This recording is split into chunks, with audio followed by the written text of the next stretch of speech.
We see these viral fidget toys everywhere online, like this popular hexagonal model. But what if you want to customize it with extra edges, tailored dimensions, or completely remix it into your own design?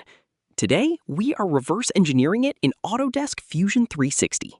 First, start a new sketch on the horizontal plane so your model faces Z-axis up. Next, head to Create, select Polygon, and choose Inscribed Polygon. Snap your cursor directly to the center origin. Type in your initial diameter, then press the Tab key on your keyboard to freely adjust the number of edges.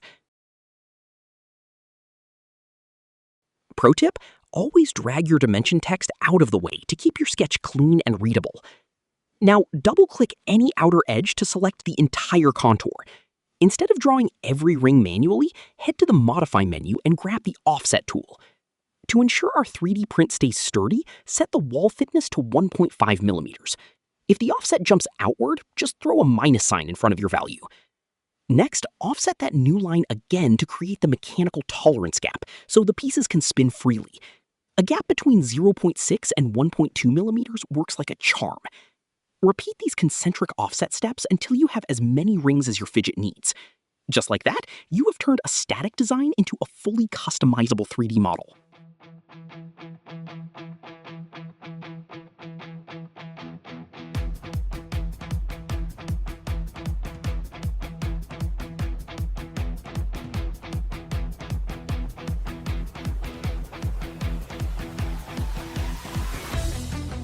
After finishing process of adding design parts, find in right corner button Finish Sketch, green button. Finishing sketch means that you'll be transferred to menu for solids, but sketch elements would be active. Now we can see lines and surfaces that can be selected by click on them. For selecting more elements, you will need to keep pushing button Control. And after press E to activate function Extrude. And here we have arrow of direction where we could push volume to our object in vertical way of our surfaces. Extrude itself have also few functions, but taper angle is one that we need. This function create angle on negative part or positive part that will be applied between start level and height we select. Grow up 5 millimeters and turn positive to 30 degrees. Now, sketch elements disappear because we used it once, and Fusion considering that we did our job by this sketch. We would need to turn on Vision for sketch. Turn on Eye Vision, and now you see sketch elements becomes active. For selecting them, turn around perspective of view, like you look from behind. Orientation can be visible at cube faces from right top corner.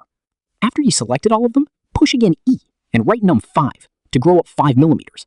But as you see now, we have cut operation as we try to grow an object through other, so at intersection they are cutting each other. After you change taper angle to 30, select again surfaces after you left one surface's gap between elements, and repeat procedure.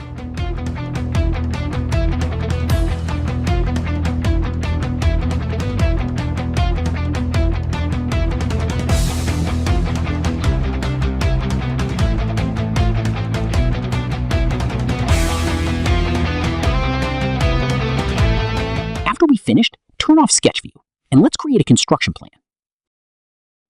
Select Construct from menu panel, and select one of surfaces from our objects. Now, we can mirroring those objects to this plane, and need to be ensured that we have join function.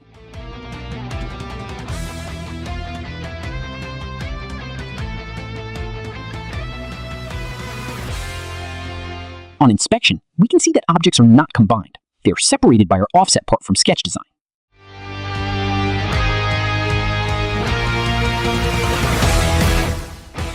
In case you want to add few more bodies inside, open by double-click on Sketch.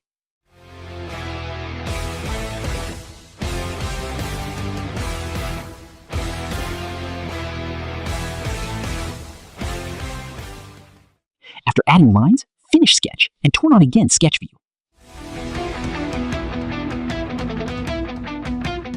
But to mirror correctly, we should step back 2 times until we create a construction plan.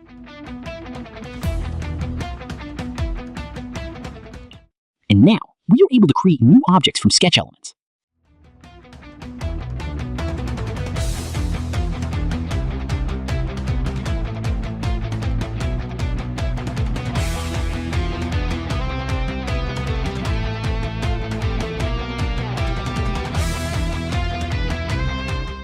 At the end, move back 2 steps forward from timeline bar and double-click on mirror element. For selecting new bodies to mirror, we push again E Control button and keep it pushed until we select new objects.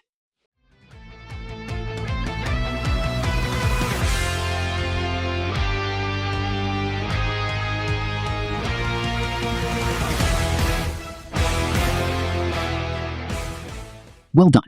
Now we can export it as one project. Go to File menu and find Export option. Here you must give a name to your model and ensure that format is STL.